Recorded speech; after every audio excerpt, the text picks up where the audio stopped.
राम भारत की आस्था है, राम भारत का आधार है, राम भारत का विचार है, राम भारत का विधान है, राम भारत की चेतना है, राम भारत का चिंतन है, राम भारत की प्रतिष्ठा है, राम भारत का प्रताप है, राम प्रवाह है, राम प्रभाव है, राम नेति भी है, राम नीति भी है, राम नित्यता भी है, राम निरंतरता भी है, राम विभु है, विशद है, राम व्यापक है, विश्व है, विश्वात्मा है।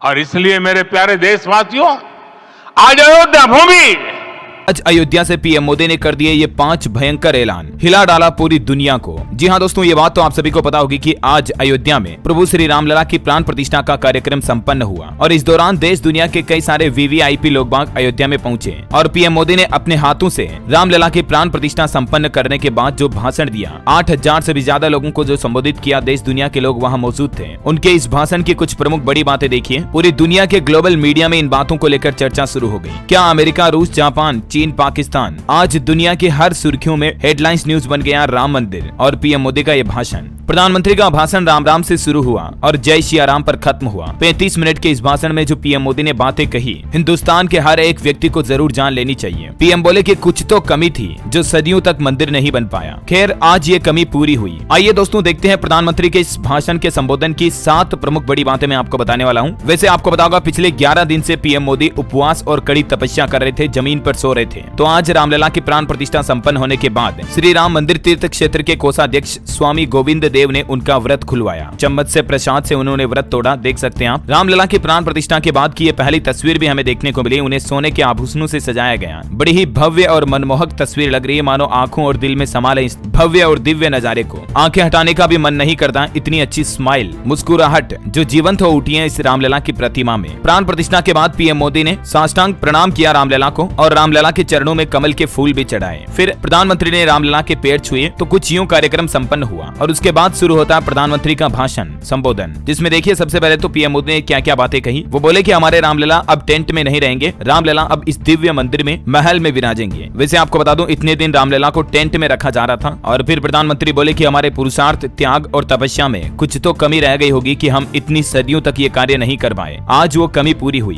भारत के संविधान की पहली प्रति में भगवान राम विराजमान है। इन कुछ बातों के सिलसिले के साथ पीएम मोदी का भाषण शुरू होता है और आइए देखिए प्रधानमंत्री के भाषण की 7 प्रमुख बड़ी बातें। सबसे पहले अपने भाषण की शुरुआत में पीएम मोदी बोलते हैं, आज हमारे राम आ गए हैं। सदियों की प्रतीक्षा के बाद हमारे प्रभु राम आए हैं। मेरा कंठ अवरुद्ध है, मेरा शरीर स्पंदित है और ये क्षण बड़ा ही अलौकिक है। ये पल पवित्र है। 22 जनवरी 2024 का ये सूरज अद्भुत आभा लेकर आया है। ये तारीख नहीं बल्कि ये नए काल चक्र का उद्गम है। हमें सदियों के धैर्य की धरोहर मिली है। मैं दिव्य चेतनाओं को कृतज्ञता पूर्वक नमन करता हूँ। अयोध्या और देशवासियों ने सैकड़ों वर्षों का वियोग सहा है। मैं भारतीय न्यायपालिका का आभार व्यक्त करूंगा जिसने न्याय की लाज रख ली। सुप्रीम कोर्ट के फैसले पर पीएम मोदी ने ये बात कही। फिर प्रधानमंत्री बोले कि रामलला के मंदिर का निर्माण शांति और सद्भाव का प्रतीक है। राम मंदिर आग नहीं बल्कि ऊर्जा का प्रतीक है। कई लोग जो राजनीतिक मुद्दों से जोड़कर रामलला का मंदिर बनने पर आग लगने जैसी घटनाओं की बातें करते थे, पीएम मोदी ने उन्हें मुंहतोड़ जवाब देते हुए कहा कि राम आग नहीं बल्कि राम ऊर्जा है। राम समस्या नहीं बल्कि राम समाधान है। रामलला की प्रतिष्ठा वसुदेव कुटुंबकम के विचार की प्रतिष्ठा है। ये मानवीय मूल्यों और सर्वोच्च आदर्शों की प्राण प्रतिष्ठा है। राम भारत की आस्था है, राम भारत का आधार है, राम भारत का विचार है, राम भारत का विधान है, राम भारत की चेतना है, राम भारत का चिंतन है। इन बातों के सिलसिले से पीएम मोदी ने अपना भाषण शुरू किया और भाषण के संबोधन में सबसे पहली बड़ी बात उन्होंने यही कही कि आज की तारीख को हजारों सालों तक याद रखा जाएगा। ये कैलेंडर पर लिखी सिर्फ एक तारीख नहीं बल्कि नए काल चक्र का उद्गम है। आगे प्रधानमंत्री कहते हैं कि देश में आज दीपावली मनाई जा रही है। आज गांव-गांव कीर्तन संकीर्तन हो रहे हैं, स्वच्छता अभियान चल रहा है। देश फिर से दिवाली मना रहा है। आज शाम घर घर राम ज्योति जलेगी। पीएम बोले कि कल मैं धनुष कोडी में था। जिस घड़ी राम समुद्र पार करने निकले थे उसे काल चक्र बदला था, अब काल चक्र फिर बदलेगा। मैं सौभाग्यशाली हूँ कि अनुष्ठान के दौरान सागर से लेकर सरयू तक की यात्रा करने का मौका मिला। राम भारतवासियों के मन में विराजे हुए हैं और किसी के मन को छुएंगे तो एकत्व की अनुभूति होगी। मुझे देश के कोने कोने में रामायण सुनने का अवसर मिला। आगे प्रधानमंत्री ने सभी राम भक्तों को नमन किया, कार सेवकों को भी याद किया। पीएम ने कहा कि ऋषियों ने कहा है जिसमें रम जाए उसी में राम है। हर युग में लोगों ने राम को जिया है, हर युग में लोगों ने अपने अपने शब्दों और अपनी अपनी तरह से राम को व्यक्त किया है। ये राम रस निरंतर बहता रहता है और आज के इस ऐतिहासिक समय में देश उन व्यक्तित्वों को भी याद कर रहा है जिसकी वजह से ये शुभ दिन देखने को मिल रहे हैं। प्रधानमंत्री कहते हैं कि हम उन अनगिनत कार सेवकों और संत महात्माओं के ऋणी हैं जिन्हीं की बदौलत आज हमें ये अद्भुत पल देखने को मिल रहा है। आगे पीएम कहते हैं कि हम जिस गांठ को भावुकता और समझदारी से खोले हैं वो ये बताता है कि भविष्य बहुत सुंदर होने जा रहा भारत का। राम भारत का चिंतन, चेतना, प्रवाह, प्रभाव, नीति और निरंतरता है। राम विश्व है, राम विश्वात्मा है और इसीलिए जब राम की स्थापना होती है तो उसका प्रभाव हजारों वर्षों के लिए रहता है। आज के इस नए युग की मांग है कि हमें अंतःकरण को विस्तार देना होगा। और राम के जीवन की माँ सबरी का भी जिक्र किया प्रधानमंत्री ने अपने भाषण में। पीएम बोले कि माँ सबरी को भरोसा था राम आएंगे। हनुमान जी की भक्ति, उनका समर्पण ऐसे गुण हैं जिन्हें बाहर नहीं खोजना पड़ता है। यही तो देव से देश और राम से राष्ट्र की चेतना का विस्तार है। दूर कुटिया में जीवन गुजारने वाली माँ सबरी का ध्यान आता है। वो हमेशा कहा करती थी कि राम आएंगे और ये सच हुआ। और आज हिंदुस्तान वासियों का भी ये सपना कुछ इसी तरह से सच हुआ। हम सबको उम्मीद थी, आशा थी, एक मन में किरण थी कि अयोध्या में रामलला फिर से विराजेंगे और आज वो दिन यथार्थ के रूप में हम सभी देख रहे हैं। भूत, भविष्य, वर्तमान तीनों काल इसके बड़े ही गवाह बन चुके हैं। पीएम मोदी ने यह भी बताया कि राम मंदिर तो बन गया, अब आगे क्या होगा। देखिए जरा, बहुत ही खास बात कही अपने भाषण में पीएम ने। प्रधानमंत्री कहते हैं कि हमें नित्य पराक्रम पुरुषार्थ का प्रसाद प्रभु राम को चढ़ाना होगा, तभी भारत को वैभवशाली बना पाएंगे। आज भारत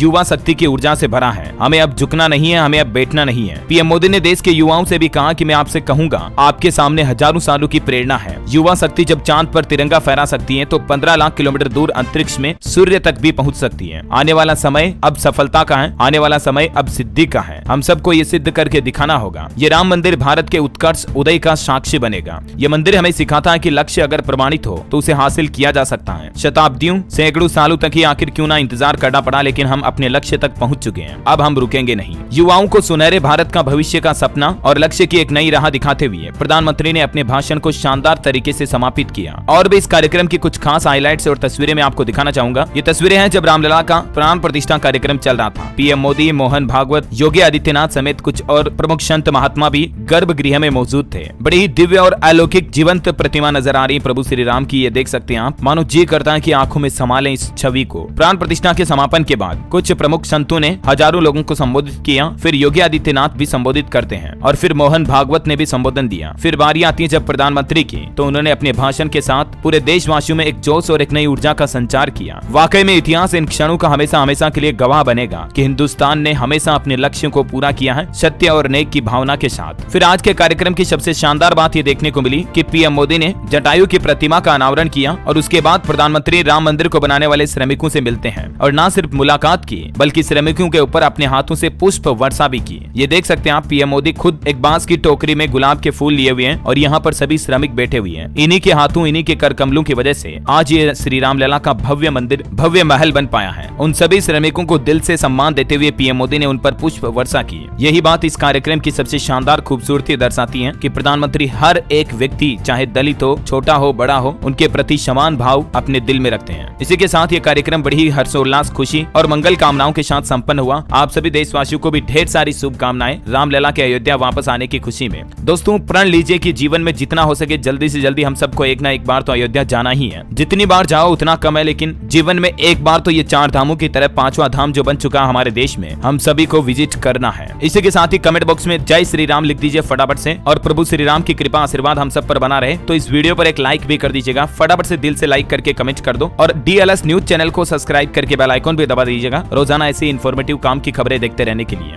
जय श्री राम।